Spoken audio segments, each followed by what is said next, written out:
eat pucheradas, or fried plantains with cream, or attend a fado dough, all part of the rich offerings of Biloxi. As the seafood industry developed throughout the 20th century, so did the shipbuilding aspect of the seafood trade. Biloxi schooners once graced the waters, while family names such as Kovacevic, Ross, and Fountain became famous with the art of boat building. As technology overcame sail power, Biloxi luggers with their low riding profile and gasoline engines soon replaced the schooner. Along with new technologies in shipbuilding, Biloxi also witnessed the growth of Keesler Air Force Base in early 1941. On donated land from the city, the United States Army created a technical training school named after Second Lieutenant Samuel R. Keesler, Jr., a Mississippian killed in World War I. This facility has grown into one of the largest training bases in the United States, particularly in its state-of-the-art medical facilities. It also is home to the Hurricane Hunters, a squadron that flies into the storms to gauge strength and development. In 1992, dockside gambling became legal in Biloxi. Gambling was historically a part of the coastal history, as the Isla Capri in the early 20th century symbolized. In the 1990s, gambling establishments first located on small paddle wheel riverboat-type watercraft, but today the industry displays modern, multi-storied buildings with all of the amenities. As a result of the gambling industry, Biloxi has experienced a renaissance of development. Even after Hurricane Katrina struck the Mississippi coast in 2005 and destroyed much of the gambling establishments, progress has been phenomenal. The Biloxi Public School District has invested $80 million in new schools and upgrades in the past 15 years. The Washington Post highlighted the outstanding curriculum offered by the school district when it declared that Biloxi High School was a top school in preparing students for college. The rebuilding effort after Hurricane Katrina also witnessed the construction of a new Biloxi Visitor Center, the MGM Stadium where the Biloxi Shuckers play baseball along with collegiate teams, a new Biloxi Public Library, and numerous hotels welcoming guests to Biloxi. Historic preservation continues to be important as developers renovated the White House Hotel, once an establishment that welcomed visitors in the early 20th century, into a modern destination point. 6 million visitors come to Biloxi annually since Hurricane Katrina to partake of its amenities. Along Highway 90, new seafood restaurants serve local seafood and highlight the cuisine of the coast. As the 21st century unfolds, Biloxi is primed for further development while retaining its rich history and cultural attractions. Shrimp boats bring in their catch, just as they did over 100 years ago. The blessing of the fleet still occurs every June, and po' boys are still recognized as one of the favorite foods of the city.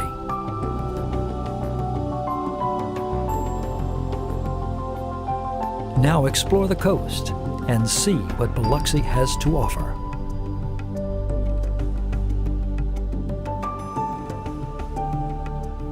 This program is made possible in part by the Mississippi Humanities Council through grants from the Mississippi Development Authority and the National Endowment for the Humanities. Additional funding was provided by the Biloxi Chamber of Commerce, a division of the Mississippi Gulf Coast Chamber of Commerce.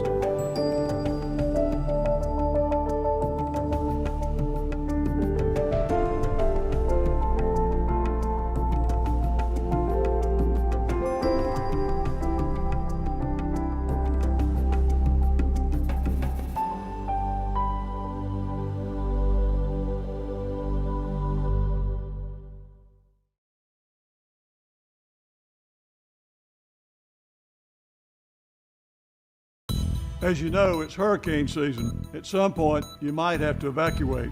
Waiting until a hurricane warning has been issued is not the best time to pick a route. It's time to plan ahead, and that means taking alternate routes north. Everyone cannot evacuate using just Highway 49 north. That's why MDOT has mapped out more than 20 ways to evacuate to the north to get out of the storm's path. Download the complete hurricane evacuation guide at gomdot.com and plan your way out today.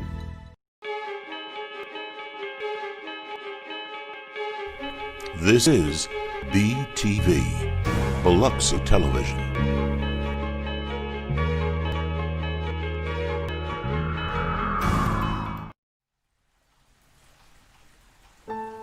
The sun, an hour above the horizon, is poised like a bloody egg upon a crest of thunderheads. The light has turned copper, in the eye portentous, in the nose sulphurous, smelling of lightning. We have to start teaching ourselves not to be afraid. William Faulkner.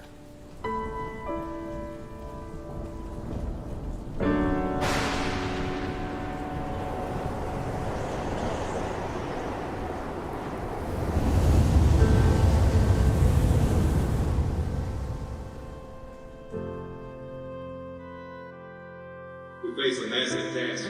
We lost 6,000 structures in the city. Hundreds of historical homes and landmarks. Entire blocks of neighborhoods were reduced to debris fields.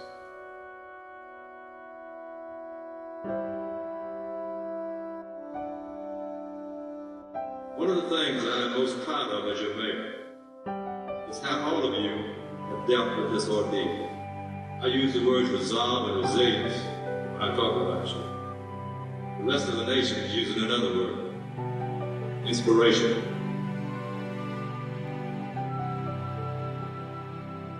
The excursion is the same when you go looking for your sorrow as when you go looking for your joy. Eudora Welty. Welcome to Biloxi.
Welcome to Biloxi.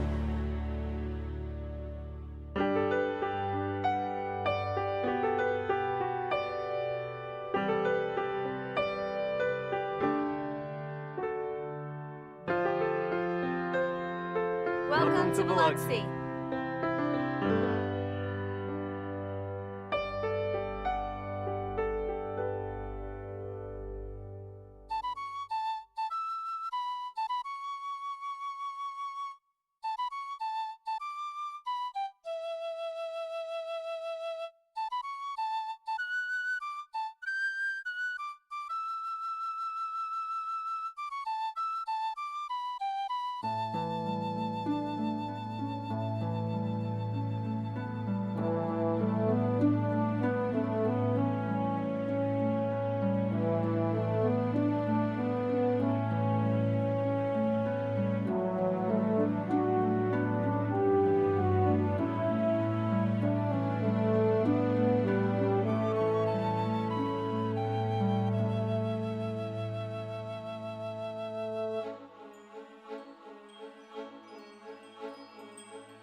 Welcome to Biloxi.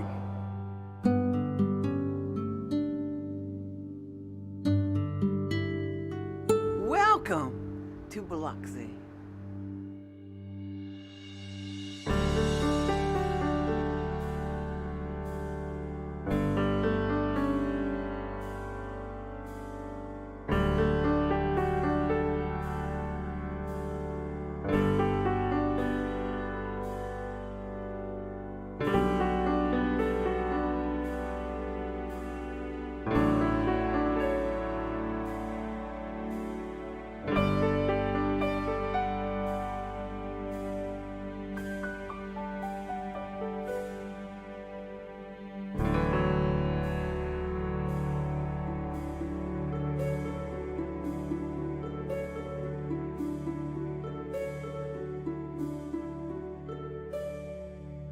Welcome to Biloxi.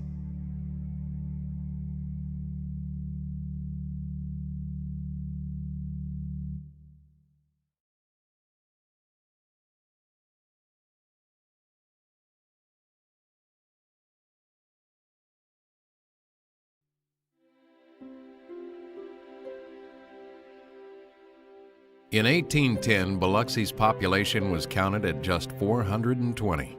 A year later, after a century of French, British, and Spanish rule, Mississippi became the 20th state in the Union, and Biloxi began to grow. As Biloxi became a popular summer resort, the Mississippi Gulf Coast became known as the American Riviera. By mid-century, Biloxi had become the most important of the Gulf Coast's resort towns. Then, in 1861, Mississippi seceded from the United States. The Civil War had begun.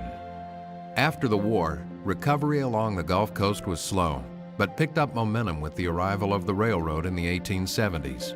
Tourists began to return, and distant markets were opened up for a burgeoning new industry, seafood. By 1904, Biloxi was known as the seafood capital of the world. With the demand for labor high, Polish, Acadian French, and Slavic workers came to work in Biloxi's seafood industry. As the seafood and timber industries boomed, this rich mix of cultures was joined by Greeks, Irish, Italians, African Americans, and after the late 1970s, Vietnamese. A wide variety of traditions were born of this diversity. Through the decades, many cultural organizations have regularly held celebrations with contests, food, music, and dance. Mardi Gras, the oldest and most popular celebration, began in 1891. It was held sporadically until 1908, when it became an annual event, with the crowning of the first king, d'Iberville, and Queen Ixtalib, Biloxi spelled backwards. I've known Mardi Gras all my life, and we were always getting prepared. And then on Tuesday morning is when all the excitement and fun began. My daddy would get up at the crack of dawn, we'd load his car, and then he would go out to the boat for King d'Iberville Landing. And then, of course, my mother and my sister and I, we were in charge of the maids and the queen. For many years, the Biloxi Firemen's Parade, now known as the Biloxi Firefighters' Day Parade, was Biloxi's second most popular event. In 1888, with Biloxi's seafood industry thriving, the first schooner races were held. The races, a weekly event, gained national attention and were held until 1933. Overflow crowds cheered from the Biloxi Yacht Club as the white-winged queens vied for the winning prize, a keg of beer. From 1922 to 1934, the Biloxi Elks Club sponsored a 4th of July celebration that featured bathing beauty contests and sailing races. Sailing regattas were held throughout the summer, some lasting for several days. As in antebellum days, hotels offered boat excursions up the rivers and to the islands, aboard boats like the Pan American Clipper, and later the catboat Gigi, designed and built by Henry Fountain of Biloxi. In the 1950s, Biloxi eccentric John R. Guillotte, known as the Hermit of Deer Island, would row out to meet the excursion boat Sailfish, where he would serenade the tourists on board. Since 1929, the annual blessing of the fleet has been held at the beginning of the shrimping season. As the decorated boats pass in parade, the Catholic priest blesses each one and prays for the safety of the fishermen and for a good catch. And since 1948, the annual deep-sea fishing rodeo has attracted anglers from all over the coast to compete for cash prizes. During the early 20th century, Biloxi continued to grow. Electricity, a street railway system, and telephone service were added. A paved highway was built along the beach, and in 1928, a new seawall was dedicated. More hotels were constructed as tourism increased. After World War II, Biloxi once again became a popular vacation destination. Keesler Army Airfield had survived demobilization to become Keesler Air Force Base, and as other bases closed, Keesler's population grew. Engineers transformed Highway 90 into a 4-lane highway, and at the same time, sand was pumped from the Sound to form a 300-foot sloping beach as a buffer to the seawall. The white sand beach quickly became a tourist attraction for those coming in droves on the new superhighway. New motels, restaurants, and nightclubs sprang up along the beachfront. My most vivid memory of coming down that beach highway was on a Saturday night, and it was sheer lights. It was the Broadway of Mississippi. There were so many places. Music abounded here on the coast. Two well-known spots were Gus Stevens' Seafood Restaurant and Lounge and the Cabana Beach Motel's Fiesta Lounge. Stevens booked big-name entertainers. and some entertainers who were relatively unknown at the time. The first star that I really remember was Dave Gardner. He was sort of the Southern Lenny Bruce. He, in his heyday, would draw more people into the nightclub than any other performer. There was standing room only when Dave performed. There were others like Mamie Van Doren and Jerry Van Dyke and Jane Mansfield, of course, and then Gene Warren, the Four Mints. So there are a lot of people that actually started on the coast here. There are many singing groups that began with Dad. Tex Ritter sang at Dad's restaurant, Mickey Gilley, Elvis Presley. Actually, Dad met him and told him he would never make it in the business. Si's Place, an inland nightclub popular with the locals, brought in Hank Williams Sr., the just beginning Elvis Presley, and Jerry Lee Lewis, who in keeping with his onstage style practically tore up the piano. During this time, Jimmy Love Jr. began marketing his White House and Buena Vista hotels as potential convention centers. Others followed his lead, and Biloxi became a convention destination as well as a mecca for tourists. Then in 1969, Hurricane Camille wrought destruction on the Mississippi Gulf Coast. In the wake of the storm, the people picked themselves up and began to rebuild. Biloxi's economy recovered slowly until 1992, when the state of Mississippi legalized dockside gaming, igniting the biggest economic boom in Biloxi's history. Then in August 2005, Hurricane Katrina brought all of that to a standstill. Katrina hit the Mississippi Gulf Coast with high winds, heavy rains, and a 26.5-foot storm surge, causing massive damage to the area and killing 53 people. 5,000 businesses and homes in Biloxi were destroyed. As they had throughout history, the people of Biloxi would gather the strength to rebuild. The Beau Rivage reopened just 1 year to the day after Katrina. Today, Biloxi is once again a major vacation destination, offering a wealth of outdoor activities, outstanding seafood, and casino gambling. Welcome to Biloxi.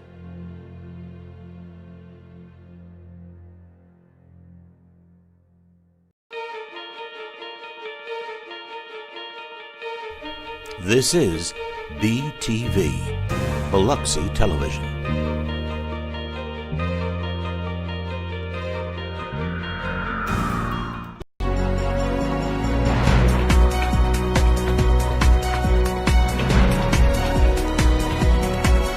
Happy birthday to our beloved Biloxi. 320 years. It's amazing. And will be amazing for the next 320 years. Happy birthday, Biloxi, on your 320th anniversary. Good morning, Biloxi, from Keesler Air Force Base, and happy 320th birthday. You look fantastic for 320. Thank you, City of Biloxi, for a great partnership for nearly 78 years. Happy birthday, Biloxi. Hey Biloxi, this is Adele Lyons, CEO of the Mississippi Gulf Coast Chamber of Commerce. I'm so happy you have a 320th birthday coming up on February the 13th. Congratulations on 320. Happy birthday, City of Biloxi, from the Coastwide Dr. Martin Luther King Jr. Committee. From all of us at the Biloxi Shuckers, happy 320th, Biloxi. Happy birthday, Biloxi. I'm Rob Calhoun, CEO of Marriott Health Biloxi, and we just want to say, Happy 320th birthday, Biloxi! Happy 320th birthday to my hometown of Biloxi, one of the most beautiful places on the planet. Happy 320th birthday, Biloxi! From all of us here at La Bakery, we say, Happy 320th, Biloxi! Happy birthday, Biloxi, 320 years! Happy birthday! On behalf of the Salvation Army Kroc Center, Happy 320th, Biloxi! Happy 320th birthday, Biloxi. Although I'm a transplant from the north, there's no place I'd rather call home than Biloxi, Mississippi. Chevis Sweatman, President of the People's Bank, and I'd like to welcome everybody here and thank Biloxi on its 320th birthday. Happy 320th birthday, Biloxi, from the Point. Hi, this is Daria Pizzetta. The Biloxi Bay Chamber of Commerce honored me in 2014 as a Biloxian made good. I'm coming to you from my adopted city, New York, to wish you a happy birthday. Happy 320th birthday, Biloxi. Happy birthday to the city of Biloxi from all of us here at WLOX. Here's to 320 years of making news and making history. Happy 320th birthday, Biloxi. We love you, and so does the family at Mary Mahoney's. Happy birthday. Hi, I'm Grace McLaughlin, the 2019 Camilla Queen, wishing the city of Biloxi a very happy birthday. On behalf of Treasure Bay Casino and myself, I would like to wish Biloxi a very happy 320th birthday. I would like to wish Biloxi a big happy birthday today, their 320th year of history, heritage, and culture here on the Mississippi Gulf Coast. We're going to celebrate like it's 1699, the year we were established. Biloxi, my hometown. Here's to 320 and many, many more. From all of us here at Edgewater Mall, happy 320th birthday, Biloxi. Happy birthday to you. Happy birthday to you. Happy birthday, dear Biloxi. Happy birthday to you. Hi, this is Kate Rushton, Queen Ixalib 2018 for Gulf Coast Carnival Association. I would like to take this opportunity and honor to wish the city of Biloxi a happy 320th birthday. Well, Pierre, 320 years ago, you came to Biloxi. Something else, huh? Happy birthday, Biloxi. Happy birthday. Happy birthday, Biloxi, from the East Biloxi Community Collaborative. Hey Biloxi, Mississippi, this is Shayna Steele, and I would love to wish you a happy 320th birthday. Happy birthday, Biloxi, Mississippi. Love you. Happy birthday, my beloved Biloxi, celebrating 320 years of awesomeness. We're celebrating 320 years of Biloxi with Biloxi's favorite radio station, JZ 94.5. This is Pat Wiley, Board President of Biloxi Main Street. Happy 320th birthday, Biloxi. We've got great plans for your downtown. Our radio, and me and all my co-workers want to wish the city of Biloxi a very happy 320th birthday. Happy birthday! I heard there were cupcakes. Happy 320th birthday, Biloxi!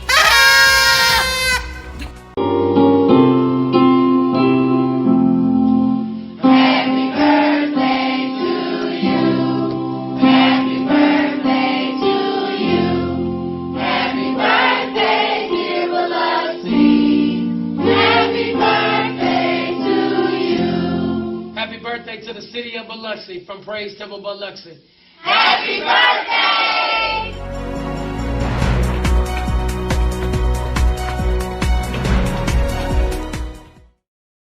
I am Biloxi. My foundation was laid by immigrants, hard workers who saved and bought schooners, built factories, and went on to serve Biloxi as doctors, lawyers, judges, and public servants. I am Biloxi.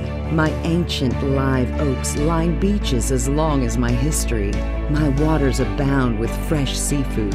I use any occasion to celebrate life here. I am Biloxi. Hundreds of thousands come to my shores to play, to shop. And when the sun goes down, the sky lights up with excitement. I am Biloxi. Men and women serve their nation here. Many decide to never leave. I am Biloxi. I am Biloxi. I am Biloxi. I am Biloxi. I am Biloxi. I am Biloxi. This is our Biloxi. If you like what you've seen so far, wait till you see what's next. Stay tuned.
Good morning. My name is Vincent Creel. I'm the Public Affairs Manager for the City of Biloxi, and I'm on the board for the Salvation Army of the Gulf Coast.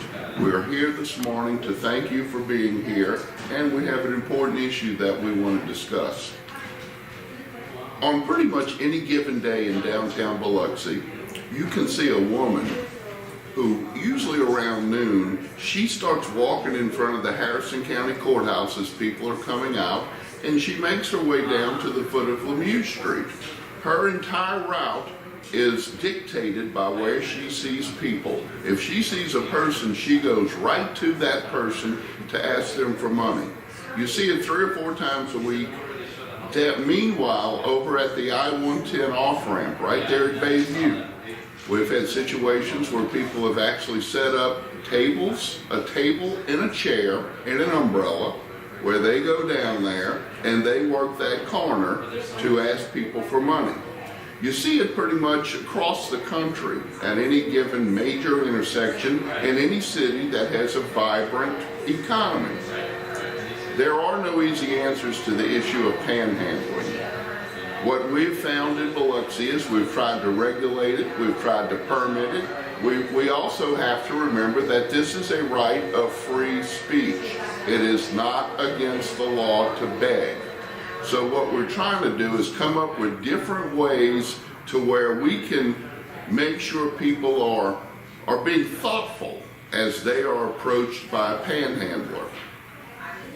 So what we're doing today is we're going to call forward the 2 majors from the Salvation Army. The Salvation Army has a lot of experience in dealing with the needy, dealing with the poor, and dealing with people who need help.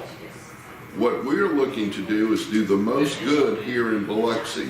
We're looking to arm you with a tool that you can use when you're approached by a panhandler.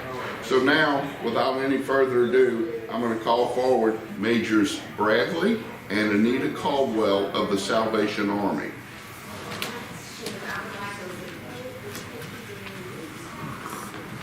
Greetings. We have come to the Mississippi Gulf Coast from Waco, Texas. And while we were serving there in the Salvation Army, there was a very unusual development where the television show Fixer Upper began to take on life. And the celebrity status of that show's store there in Waco, Magnolia, brought in tens of thousands of tourists over the weekend to come and see that little mecca for that reality show. And when that tourist population began to increase, panhandlers began to pour into that downtown from all over the place. And the Salvation Army wanted to help those people who were being confronted by panhandlers who didn't know what to do in that moment. And they didn't necessarily want to just give cash, they wanted to figure out how could they do something meaningful. And so we created the help card. And the card is designed to give people an informed choice when they meet that person. That they can, instead of giving them cash, direct them to services that will extend beyond the life of that dollar they might put in their hand. Yeah, so in our 25 years of working with the Salvation Army, we have learned there are many different types of panhandlers and people who are asking for assistance. There is that person who has an addiction and who is seeking a way to get the funding that they need to be able to help their addiction. The second type is the person who actually has a beautiful home and car, and we call that a career panhandler.